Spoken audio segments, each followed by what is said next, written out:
नमस्कार। आज मैं आपसे शिक्षा पर बात करने जा रहा हूं और आप देखिए, आपके जीवन में शिक्षा इतना महत्वपूर्ण है कि आप इससे बहुत कुछ पा सकते हैं। अगर मैं आपसे पूछूं कि इस दुनिया में सबसे सर्वोत्तम और सबसे शक्तिशाली हथियार कौन सा है, तो आप सोचिए ज़रा, और न जाने आपके मन में कौन कौन से हथियार आने लगेंगे, लेकिन आप यकीन मानिए, इस दुनिया का सबसे बेहतरीन और शक्तिशाली हथियार शिक्षा है। और यह बातें नेल्सन मंडेला ने कहा था और अपने यहाँ के उन्होंने रंगभेद की नीति के खिलाफ लड़ाइयाँ लड़ी और वो वहाँ के जननायक हो गए। अब आप देखिए कि हमारे यहाँ डॉक्टर भीमराव अंबेडकर बाबा साहेब के समय में बहुत सारी ऐसी सामाजिक कुरीतियाँ थी जिसका उन्होंने प्रतिकार यह समझकर नहीं किया कि मैं किसी हथियार से लड़ूंगा, बल्कि उन्होंने शिक्षा को अपनाया और शिक्षा को अपनाकर इतना पढ़े और पढ़ लिख कर इतना डिग्रियां हासिल किया उन्होंने कि उसके दम पर उन्होंने भारत का संविधान लिखा। और भारत का संविधान लिखने के बाद उन सारी समाज में व्याप्त कुरीतियों पर ताला लगा दिया, हमेशा हमेशा के लिए बंद कर दिया।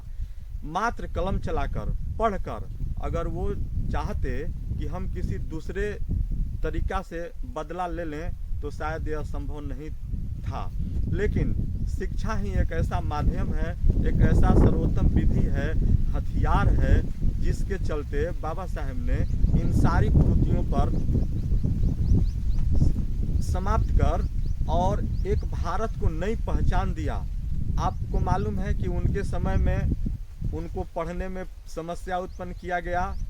आप समाज में देखिए, बाल विवाह, विधवा विवाह, सती प्रथा, लड़कियों के बीच और लड़कों के बीच असमानता जो कमोबेश आज भी जारी है, लड़कियों और लड़कों के बीच में विभेद, इसका भी बहुत सारा ये जो कुरीतियाँ हैं, उन सबको बाबा साहेब ने संविधान में लिखकर कानूनी रूप से इस इंडिया से सारी इस कुप्रथाओं को, जो भारतीय समाज के लिए कलंक था, उसको समाप्त कर दिया। मात्र शिक्षा से उन्होंने पढ़ा, पढ़ने के बाद एक संविधान लिखा, नियम बनाया और देश में यह संविधान चल रहा है, नियम लागू है। और ये सब जो पहले की जो कुरीतियाँ हैं, उनको आज भी कोई लागू चाहकर भी नहीं करा सकता है। आप अब्दुल कलाम जी का नाम सुने हैं, वो हमारे राष्ट्रपति भी रहे और इस देश के मिसाइल मैन ऑफ इंडिया हैं। उन्हें अग्नि पुरुष कहा जाता है और उनका आप बचपन का जीवनी पढ़ेंगे तो वो बहुत ही साधारण परिवार से थे, लेकिन शिक्षा के बल पर वो भारत के एक महान वैज्ञानिक बने और भारत ही नहीं, उनका नाम विश्व में है। और आपको अगर मैं एक बात और बताऊं कि आपने भगवान बुद्ध का नाम सुना है। वो पहले सिद्धार्थ थे, राजकुमार थे और ज्ञान पाकर ही वो भगवान बुद्ध हो गए।